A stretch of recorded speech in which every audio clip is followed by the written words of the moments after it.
तपोनिष्ठागरिष्ठाय तपोवनविहारिणे विशुद्धज्ञानरूपाय प्रेमदेवाय ते नमः।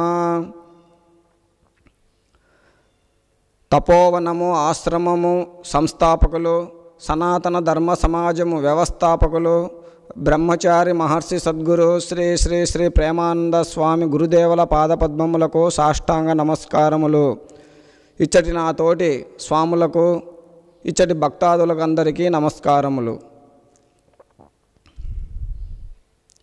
శ్రీకృష్ణ పరమాత్ముడు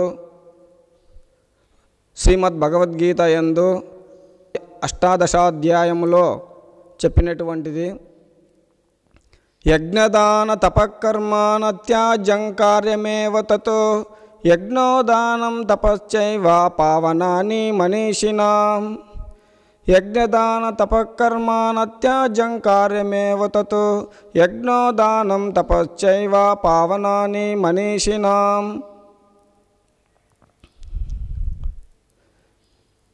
ఇక్కడ శ్రీకృష్ణ పరమాత్మల వారు తెలియజేస్తూ, యజ్ఞము దానము తపములు ఎవరైతే వీటిని ఫలాభిలాష లేకోకుండా ప్రజ్ఞాశీలురు అయినటువంటి వారు చేస్తారో వారికి చిత్తశుద్ధి కలుగుతుంది. పావన రూపములు అయినటువంటి యజ్ఞదాన తపరూప కర్మములను ఇడవకుండా వీటిని చేయవలెను. ఈ విధంగా చేయడం వలన మనిషి మనీషిగా అవుతూ ఉన్నాడు, భగవత్ స్వరూపముగా మారుతూ ఉన్నాడు. యజ్ఞో వై విష్ణు, యజ్ఞము సాక్షాత్తు విష్ణు యొక్క స్వరూపము. ఈ యజ్ఞదానాలను ఎవరైతే ఫలాభిలాష లేకోకుండా చేస్తూ భగవతార్పణ బుద్ధితో మనము చేస్తూ ఉన్నామో మనము అట్టి భగవద్ధానుగ్రహాన్ని పొందుతూ ఉన్నాము. ఇంద్రాయ స్వాహ వరుణాయ స్వాహ అని మనము ఎప్పుడు హవిషులను భగవంతునికి యజ్ఞం ద్వారా మనం సమర్పించినప్పుడు అవి భగవంతునికి చేరుతూ ఉన్నవి. అప్పుడు భగవంతుడు తృప్తి చెంది మనకు సకాలంలో వర్షాలు కురవడము, మన యొక్క పంట పొలాలు అన్నీ సస్యశ్యామలముగా అవి మనకు నవధాన్యములను సమర్పిస్తూ ఉన్నారు భగవంతుడు. అట్టి నవధాన్యముల ద్వారా మనము శక్తిని పొందుతూ ఉన్నాము, మనము జీవనాన్ని గడుపుతూ ఉన్నాము. కావున మనము ఎల్లవేళలా భగవంతులకు మనం యజ్ఞముల ద్వారా మనము ఎప్పుడు హవిష్యులను అర్పిస్తూ భగవతార్పణ బుద్ధితో అర్పిస్తూ మనము భగవంతుని సేవిస్తూ ఉండాలి. ఇటువంటి ఈ యజ్ఞములను మనము నిరంతరము జీవిత పర్యంతరము చేసుకుంటూ ఉండాలి. ఇంకా భగవంతుడు మనకు ఈ యజ్ఞయాగాదులన్నీ ఎంతో ఖర్చుతో ప్రయాసాలతో కూడుకున్నవి కాబట్టి ఇంకా మనకు భగవంతుడు మనకు ఇంకా కొన్ని యజ్ఞములను కూడా మనకు ఏర్పరిచినారు. అందులో దైవయజ్ఞము మన పంచయజ్ఞాలలో ఒకటైనటువంటి దైవయజ్ఞము. వీటిని మనము బ్రాహ్మీ ముహూర్తంలోనే నిద్రలేచి స్నానాదులు చేసి శుచి శుభ్రత అయ్యి మనము దేవుని గుడి యందు మన యొక్క ఇంటిలో పూజ గది యందు పటాలను శుభ్రపరుచుకొని పటములకు గంధ కుంకుమాదులను పుష్పాదులను అలంకరణ చేసి ప్రమిదలో ఒత్తి నూనెను ఉంచి వెలిగించి మనము దీపాన్ని ప్రజ్వలింపజేసి అగరబత్తీలు వెలిగించి స్వాముల వారికి మన ఇంట్లో ఉన్నటువంటి చక్కెర కలకండ మున్నగున్నటువంటి నైవేద్యాలను సమర్పించి భగవంతునికి సమర్పించుకోవడం వలన ఇక్కడ మనకు దైవయజ్ఞము పూర్తి అవుతుంది. ఇది మనము ప్రతినిత్యము కూడా ఆ విధంగా మనము చేసుకోవాలి. ఋషియజ్ఞం అనగా ఋషులు ఎప్పుడు కూడా తపోనిష్ఠులయ్యి ఎప్పుడు భగవత్ స్వరూపులై భాషిస్తూ ఉంటారు.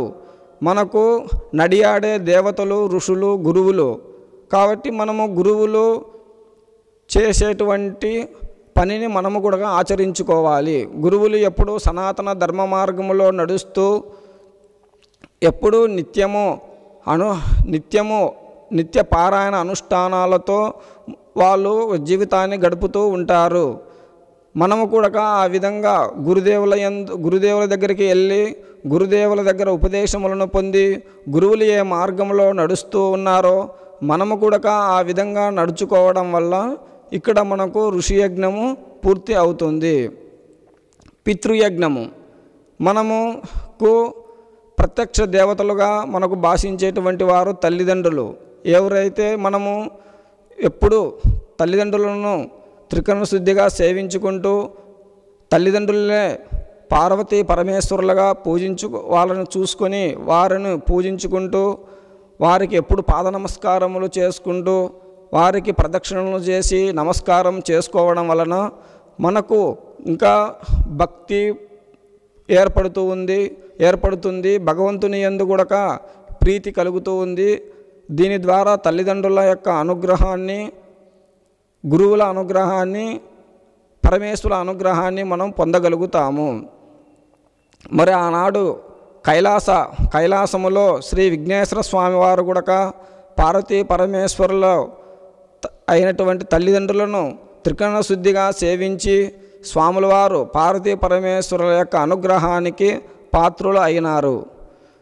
కావున మనము కూడా మన తల్లిదండ్రులను ఎల్లవేళలా మనం సేవించుకోవాలి. ఆ విధంగా సేవించుకోవడం వల్ల మనకు పితృయజ్ఞం అనేది పూర్తిగా నిర్వహించిన వారము అవుతాము. అతిథి యజ్ఞము, తిథివార నక్షత్రములు లేకుండా ఎవరైతే వస్తారో వారు అతిథి. అట్టి అతిథిని మనము అతిథి దేవో భవ అని మనకు వేదమాత చెప్పినటువంటిది. ఈ అతిథి అభ్యాగతులను మనము త్రికరణ శుద్ధిగా సేవించుకోవాలి. మరి మనము భక్త సిరియాలుని గురించి తెలుసుకున్నట్టయితే భక్త సిరియాలుడు ఎంతో భక్తి శ్రద్ధలతో అతిథి అభ్యాగతులను సేవించినారు. మరి ఆయన యొక్క భక్తిని, ఆయన యొక్క అతిథి సేవ ఏ విధంగా చేస్తున్నారో పరీక్షించాలని పార్వతీ పరమేశ్వరులే స్వయంగా అతిథి రూపంలో ఆయన ఇంటికి వెళ్ళి భిక్షగా తమ కుమారుణ్ణే నాకు సమర్పించండి అని కోరినారు. ఆ విధంగా వాళ్ళు అట్టి భక్తిని ఉండడం వల్ల తన కుమారుని యందు మమకారాన్ని చంపుకొని వాళ్ళు ఎటువంటి క్షోభ మనసు అనేది లేకోకుండా సర్వము భగవత్ స్వరూపమని తెలుసుకొని శివునికి సంపూర్ణంగా అర్పించినారు. ఆ విధంగా అర్పించుకోవడం వలన వాళ్ళు పార్వతీ పరమేశ్వర అనుగ్రహాన్ని పొందినారు. ఈనాడు కూడా మనము అతిథి అభ్యాగతుల సేవ చేసినటువంటి భక్తాదులలో ఒకరుగా మనము భక్త సిరియాల స్వామిని మనము చెప్పుకుంటున్నాము. కాబట్టి మనము అతిథి అభ్యాగత సేవను బాగా చేసుకోవాలి. భూతయజ్ఞం మనము దయగల మనకు గురుదేవులు మనకు చెప్తూ ఉంటారు, జీవకారుణ్య గల హృదయమే భగవన్ నిలయము. మనము సర్వభూతములను ప్రేమించుకోవాలి, వాటి యందు దయను కలిగి ఉండాలి. ప్రవిశంతి యథానద్య సముద్రం రుజువక్రగా సర్వే ధర్మ అహింసాయాం ప్రవిశంతి తథా దృఢం. ఏ విధంగా నదులన్నీ కలిసి సముద్రంలో లీనమవుతూ ఉన్నాయో అదేవిధంగా సర్వధర్మాలు కూడా అహింస అనేటువంటి సముద్రంలో లీనమవుతూ ఉన్నాయి.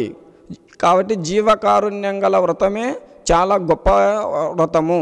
ఇది మనము చేసుకోవడం వలన భూతయజ్ఞం అనేది పూర్తి అవుతుంది. దానము, యజ్ఞాన్ని గురించి మనం ఈ విధంగా మనకు శ్రీకృష్ణ పరమాత్మలు తెలియజేసినారు.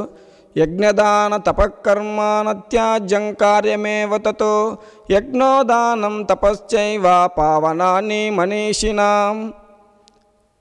దానము మనకు షోడశ దానాలు ఎన్నో ఉన్నాయి, 16 దానాలు. ఇందులో మన శక్తి కొలది వస్త్రదానము, భూదానము, అన్నదానము, ఈ 3 మనకు చాలా ముఖ్యమైనవిగా మన గురుదేవులు కూడా చెప్తూ ఉంటారు.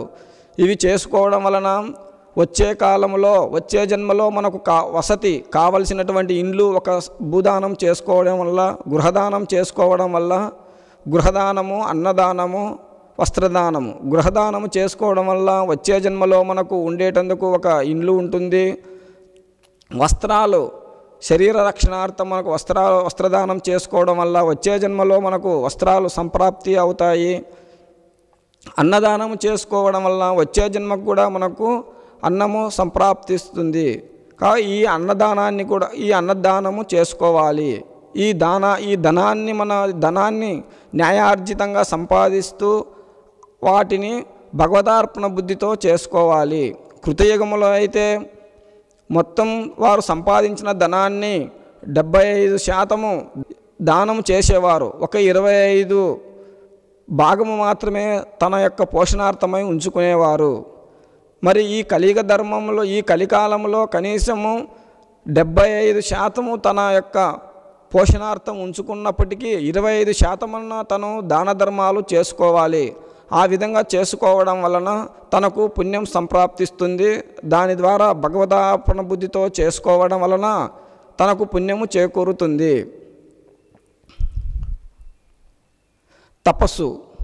తపస్సును ఏ విధంగా చేయాలి? ఈ 3 యజ్ఞము, దానము, తపోరూపమైనటువంటి ఈ కర్మలు విడవకూడదు. వీటిని చేసుకోవడం వలన మనిషి ఏ విధంగా అవుతున్నాడంటే మనీషి అంటే ఆత్మగా, భగవత్స్వరూపముగా భాషిస్తూ ఉన్నాడు. తపస్సును మరి మన గురుదేవులను మనం చూసుకుంటే చూడండి, గురుదేవులను మనం చూసినట్లయితే గురుదేవులు ఇక్కడ 28 సంవత్సరములుగా కఠోరమైనటువంటి తపస్సులను చేస్తూ ఉన్నారు. గురుదేవులను చూస్తేనే మనకు అర్థమవుతుంది తపస్సు అంటే ఏది అని.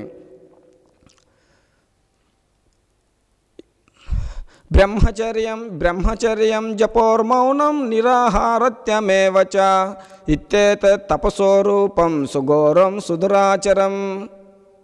బ్రహ్మచర్యం, ఇక్కడ గురుదేవులు బ్రహ్మచర్య వ్రతశీలురయ్యి మౌన రూపులయ్యి జపము చేస్తూ పొలిమేరలు దాటకుండా ఈ కొండ గుహలోనే ఇన్ని సంవత్సరములుగా గురుదేవులు తపస్సులు చేస్తూ ఉన్నారు. ఈ విధంగా జపము కూడా మరి గురుదేవులు చెప్పేవారు మనకు. గురుదేవులు బాల్య సమయములోనే మనకు జీవుడు మూలాధారములోనూ ఉండి 21,600 సార్లు అజప గాయత్రి మంత్రం చేస్తూ ఉంటారు. అయితే గురుదేవులు అనుకొని మరి జీవాత్మనే లోపల 21,600 సార్లు జపం చేస్తుంటే నేను ఎందుకు చేయకూడదని స్వాముల వారు అంతకు ఎక్కువ మించి 24,000 జపం చేసేవారంట. కాబట్టి మనము జపం అనేది ఎప్పుడు అహర్నిశలు ఆ శివపంచాక్షరి మంత్రాన్ని మనం జపిస్తూ ఉండాలి. ఏ భక్తులు ఎవరికి ఏ దైవనామము వాళ్ళకు ఇష్టమో అటువంటి నామ దైవనామాన్ని జపం చేసుకుంటూ ఉండాలి.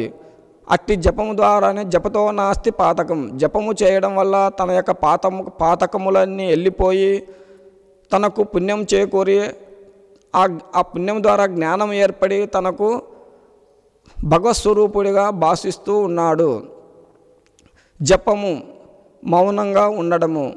స్వాముల వారు ఎంతో మౌన రూపులయ్యి 28 సంవత్సరములుగా మౌనముగా ఉంటూ జపం చేస్తూ బ్రహ్మచర్య వ్రతనిష్టలో ఉంటూ మనకు తపస్సు యొక్క స్వరూపాన్ని మనకు తెలియజేస్తూ ఉన్నారు. ఇంకా ఈ తపస్సు వల్ల కూడా సుఘోరం సుదురాచరం, మనకు అసాధ్యమైనటువంటివి కూడా సుసాధ్యముగా మనకు లభిస్తాయి మనకు ఈ తపస్సుల ద్వారా. ఈ విధముగా ఎవరైతే యజ్ఞము, దానము, తపోరూప కర్మములు అయినటువంటి ఈ కర్మలను ఇడవకోకుండా నిరంతరము చేస్తారో వీటి ద్వారా మనీషిగా ఆత్మస్వరూపముగా భాషిస్తూ ఉన్నారు. మరి వీటి అన్నిటినీ త్రికరణ శుద్ధిగా భక్తులు పాటిస్తూ అట్టి భగవత్స్వరూపులుగా భాషించాలని కోరుతూ ఓం శాంతి శాంతి శాంతి.